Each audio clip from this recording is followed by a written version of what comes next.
Today, we're diving into one of the funniest plays ever written, The Importance of Being Earnest. Now, on the surface, it seems like pure, delightful fluff, but hiding just beneath all the witty one-liners is a hidden, rebellious heart. It's actually a brilliant attack on an entire way of life. I mean, Oscar Wilde himself called his masterpiece a trivial comedy for serious people. It's like he's winking at us from the very beginning, right? He's letting us in on the joke, telling us that the people who take life way too seriously are the ones who need to see this play the most. So that raises a really interesting question. What if the play's silliness, its absolute dedication to all things trivial, isn't just a distraction? What if that's the very weapon he's using to make his most serious points? All right, to really get what Wilde is doing, we have to understand what he was fighting against. We need to get a clear picture of this rigid, uptight, moralizing world of Victorian England that he was so brilliantly tearing apart. So, in the Victorian era, the number one virtue was earnestness. And this wasn't just about being honest, oh no. It was about putting on a public performance of constant seriousness, of rigid morality. It was all about seeming good, maybe even more than actually being good. And this, right here, this is the battleground. It's mapped out perfectly.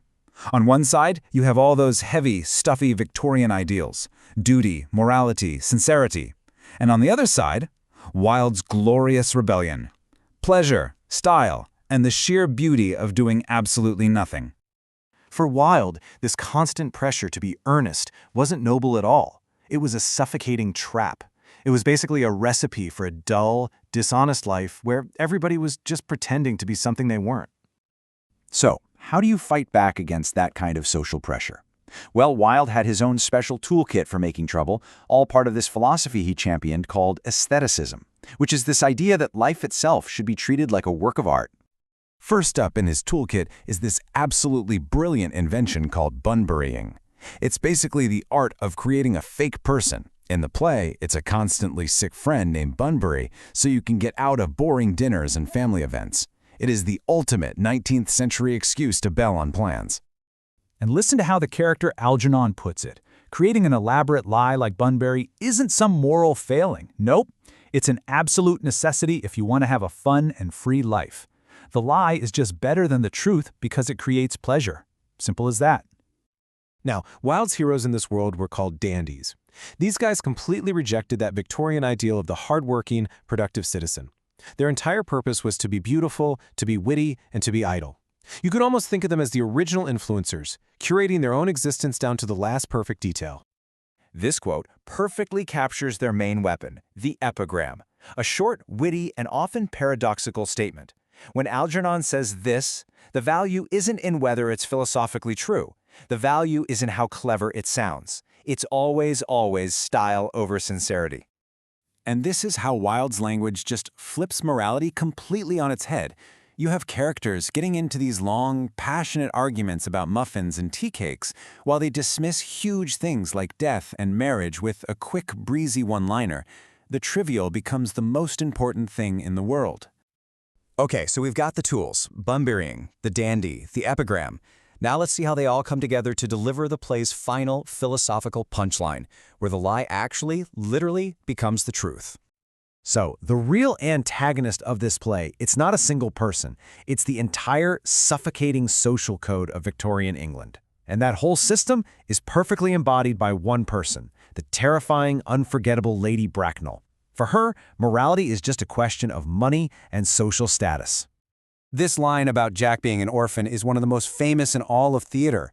And just notice, it has nothing to do with compassion, right?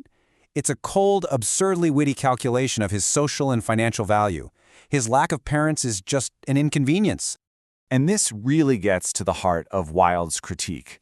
In Lady Bracknell's world, and really in all of Victorian high society, your character doesn't matter. Your bank account, your address, your family tree, that's what matters. Morality basically just has a price tag.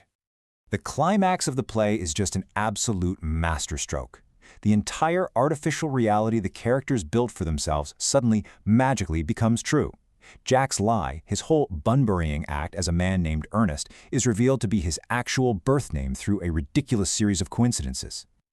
And this is the ultimate victory for Wilde's philosophy.